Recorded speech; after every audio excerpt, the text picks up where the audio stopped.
Be back, dude. Love Chicago. Love the cold. I'm glad to be here. I know everyone's like, what? That makes one of us, man. Not a fan. Like I said, I've been wearing this combo breaker flannel. It's been keeping me very warm. Regardless, let's get into this grand finals set. We have APE Goblin against DB Yeti here in losers. Starting at Pokemon Stadium, the classic we've seen today. Goblin opting for no Crom whatsoever. It was a 3-1 victory for Goblin. I believe it was 3-1, yeah. But Yeti had a couple of uncharacteristic SDs that were just really, really sloppy looking on Battlefield. Yeah. So let's see if he can show like some of his best gameplay here. And I think if he is playing his best, it will be a very competitive set between these two. But just the slobber knocker hits from Goblin. Yeah. He's going for these dares. He's going for these big haymakers early. Despite those SDs, Goblin is not pulling any punches. Oh yeah, definitely. You got to come in swinging.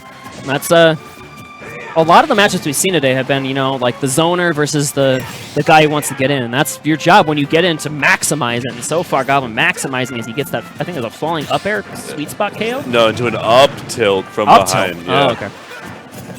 That move's super cool. Just the early damage at low percents here, too. Gets the Blazer to tack on a little bit more. And wow, he's looking good. He was going to try to get that forward Metal Blade toss into a forward air for maybe an early stock. But he actually maybe could have done like Metal Blade to up B for the suicide double kill. Oh, yeah. Something. That would be the way a Crom main thinks. Yeah. But Yeti finds himself down quite a bit here. He's just trying to batter away this Roy. Yeah. Puts the Metal Blades on his shield, hoping to find an opening with a different aerial. Yeah, look how low Goblin's going. Just trying to get some... Wow, and sitting on that platform against up air is terrifying when you're fighting against Mega Man. But you know what? Goblin didn't blink, and he was able to get a little bit of mileage out of it himself. Yeah. As he gets sniped out of the... I believe it was a drop-down jump neutral air or something. Yeah. I want to say that was what it was. That smash attack is very good for catching landings. Assuming you position yourself properly. And this is going to be a good punish here for Yeti as he goes low, very low. Try and snipe out the Roy. Get an early stock, I think, but everyone's living. And now using as much space as you can, but you tried to retreat a little bit and missed a grab. Missing a grab in this game is so fatal, and that's Goblin's not going to miss a confirm anytime. Yeah, jab does the trick, and now Goblin has this 2-to-1 stock lead. Yeah, Yeti was trying to cook up some really interesting Metal Blade combos there, especially with that platform. Pellet, pellet, pellet in a forward air. Gets himself a down tilt. Tries to put Goblin into a juggle situation. Doesn't get too much off of it. But he does get him off stage, and that's what counts. Oh, but that forward smash is a little bit hasty, I want to say. And it's going to cost you a little bit, but it's going to cost you a lot if that sweet spot's, but no, just barely off the mark. Yeti hanging on for dear life versus one of the highest reward options that Roy has. Wow, and that was a really smart recovery by Goblin. And a tech chase to clean it all up. The 2-stock complete Goblin. Not looking slowed down at all by the weight in Grand Finals. That dash cancel forward tilt, proving to be so useful. You can dash up like that, get rid of any sort of dash attack option and turn it right into an F tilt. Really gets unexpected. It seems like it has almost as much reward as like a dash attack would, but it's way safer. It's way safer. Probably stronger. I don't know the differences, but I know Roy's dash attack is strong too. Dash attack is probably stronger, but F tilt, like it's like an incredibly strong dash attack versus an incredibly strong F tilt, but just slightly less strong. You know? Yeah, so, you got the swat. At that point, you're overkilling most of the time with a dash attack, right? Anyway, back to Stadium. Yeah, back to Stadium. Goblin looking to take another win. Let's see if Yeti can do the thing and bring it back. Falls down from the platform, gets the up air. One of Roy's bread and butters, as one would say. He's getting smacked up a bit, and even these falling down airs. Much momentum for Goblin. He's getting big hits here.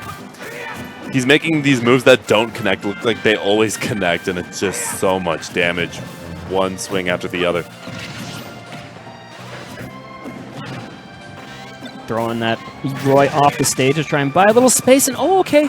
I think Goblin knew that the 4th hit of that double edge dance was not going to connect, and so he just backed off instead, which is very wise, because that kill confirm will come one way or another, especially as versatile as that jab is. So Goblin takes another commanding lead.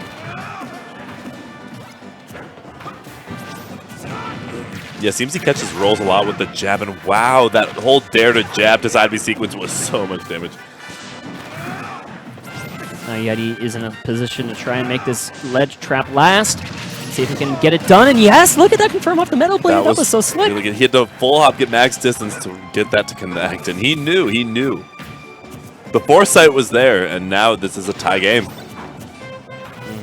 60% is that extra credit window where both players feel like, you know, that's not too bad. Right. Yeti can make this work, but Goblin also isn't necessarily dismayed with how little damage he did. And he's still cooking, getting these cross-up back airs and all these interesting positions. That down tilt will not force a tech, which actually probably is going to save Yeti's bacon here, considering how violent Goblin has been on the tech chases. Well, playing a little bit safer. Goblin does not want to take unnecessary damage. He wants to take that lead home, and jab finds its way in. Not enough to KO just yet, and almost finding the hit on that standard B on the ledge as well. God, Mega Man is so heavy. Yeah, he's hanging on for dear life versus all these Roy confirms. You said he weighs 107 units, yeah? 102. 102. Ridley is 107. Okay. Yeah, that's still enough to survive a lot. As we've seen just now, throws him off stage once again. Now 186 is a lot of percentage. He's not going to live anything else. Yeah, without that rage, the up throw was not going to kill, and I think Goblin knew it, but he has so many ways to kill eventually, and there you go, sweet spot up tilt will get the job done. Up B's out of that situation.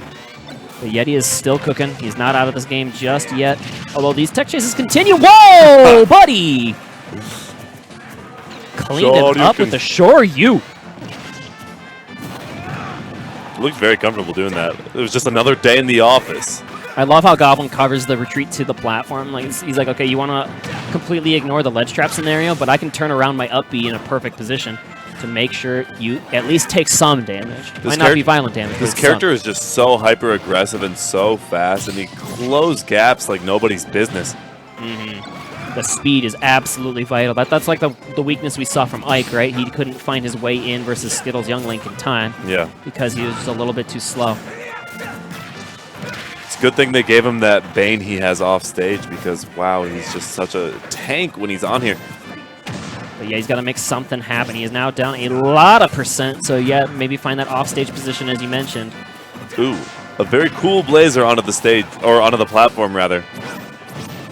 Give it a little more versatility and kind of mix Yeti up. But now Yeti has him off stage on the platform.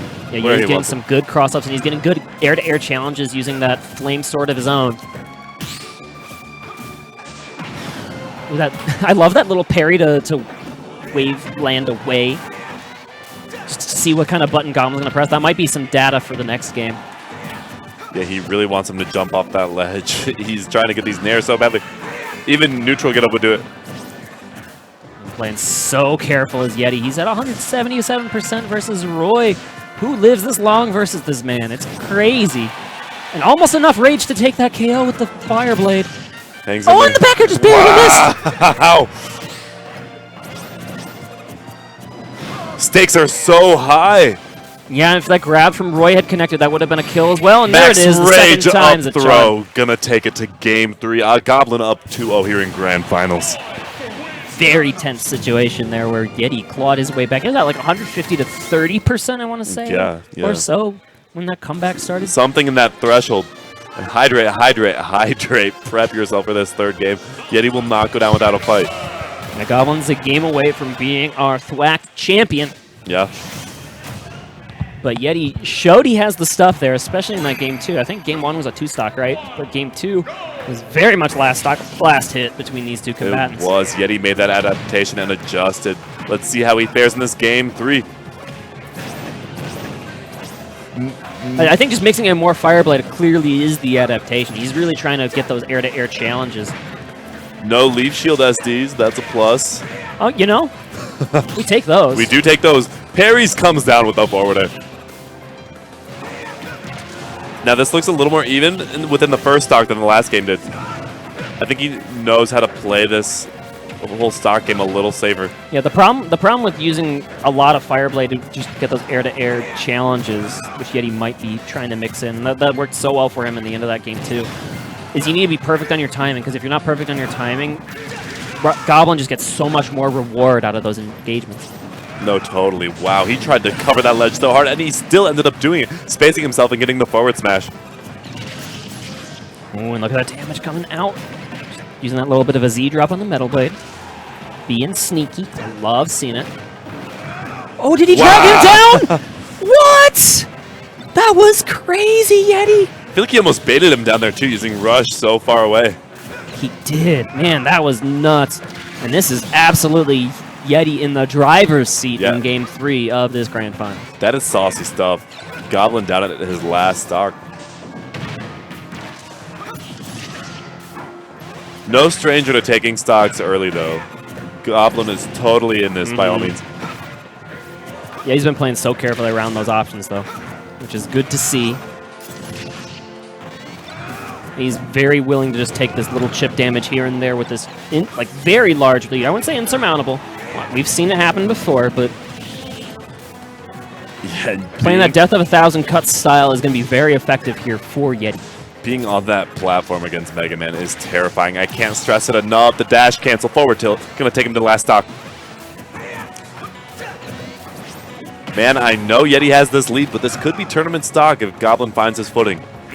Goblin is, we mentioned, he's really good at finding those high reward punishes. That's what Roy is very well known for. So you have to respect them at every instance. And yeah, that falling up air even could have been super scary. Like 50% is not a safe percent to be at versus Roy.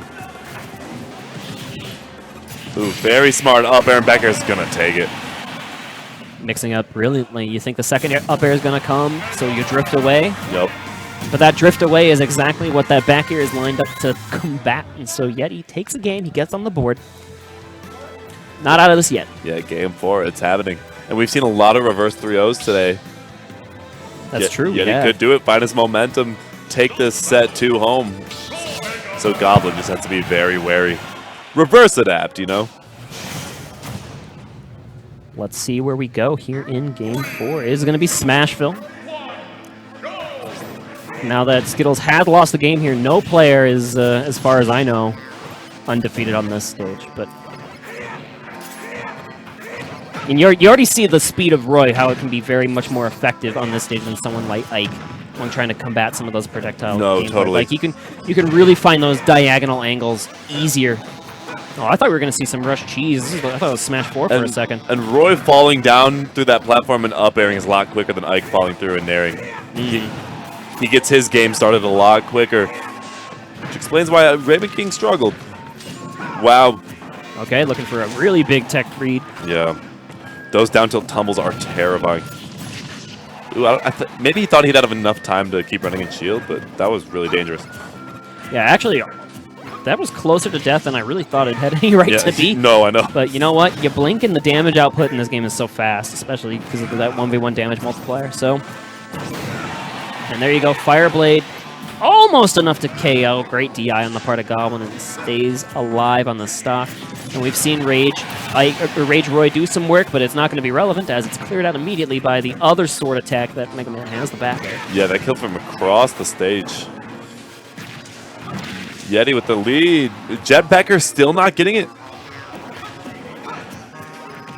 That Rage might end up being pretty relevant as it turns out, but Mega Man stays alive. But forward tilt, pretty darn strong. Yeah, it sounds strong. You could hear all of Roy's hits just, they smash you, dude. Yeah, Roy and Crom have some of the most satisfying sound effects when they hit someone in the game. Yeah, it used to be exclusive. It used to be exclusive to Ike. Now they get that sound. Wow, that was early. That was really early.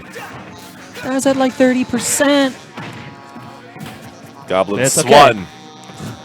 It's okay. Goblin has some high reward options. Don't forget, 50% is not safe versus this character. Yeah, he's not stressing yet. Absolutely not. So, and Smashville has those close side blast zones, which is very much what Goblin wants to take advantage of. At the same time, he is bleeding a little bit as these aerial catches, just this juggle game from Yeti is starting to look insurmountable almost. He's making his advanced state look endless. Yeti throws him off stage, goes for that all or nothing down air once again. Oh, just barely missing the sweet spot of the Shoryuken, which definitely would have sealed up this 2-stock, but Not to be this time. Not enough.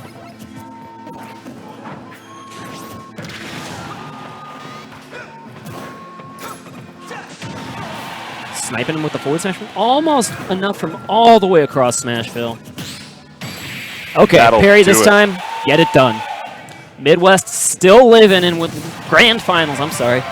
They still need to reset the bracket, but Yeti is looking more confident in this matchup than ever now going into Game 5. Yeah, we have a Game 5. And that means a whole nother set could be in store for us. A whole nother set within the set. Yeah, I mean, it wouldn't be a Midwest Smash tournament without like a Game 10 Grand Finals, right? Oh, You absolutely. need to keep everyone in this venue as long as possible. It's a simple fact of life, man. Now it's time for Town and City. And we discussed earlier that it seems Mega Man could be quite fond of this stage. So who knows? Goblin may have a method to the madness. He's prepared for the vertical pressure. Yeah, I think he's gonna really want those those platforms to get out of town, right? Yeah. It's the closest he'll get to FD. But the ledge trapping is a perfect position. Although that platform does alleviate a little bit of the pressure. Allows a good mix-up here for Yeti as he gets back onto the stage. Well, now every one of those parries has got to be like really scary for Goblin. Right now that we had a couple of those shoryukens out of parry come online. Yeti's getting better at that timing the longer this game goes on. Ooh, good tech chase, not enough to take the stock. The blast zones have widened out considerably since the Smashville game. It's the first time I've seen him go for neutral beat today, and wow, that's going to take it. The fading, very sour spot hit of that up air, comboing into the back air. And that's what we're talking about. Roy just has so many crazy confirms that come out of really any of these aerials if they sour spot. Yeah, they do require that extra bit of awareness to know when your sours do get that extra oomph. But you know what? Yeti not out of this yet. He does get that ledge trump back air. Classic way to seal a stock here for Mega Man. Yeah. Goblin taking that stock and running off with so much damage. Has Yeti off stage. Ooh, that was a good intercept. Yeah, Yeti had no resources. He didn't have rush. He knew he was dead, and so he might as well just give up the ghost and move on to the next stock. Which means this may now be tournament stock again. Very important Blazer right there.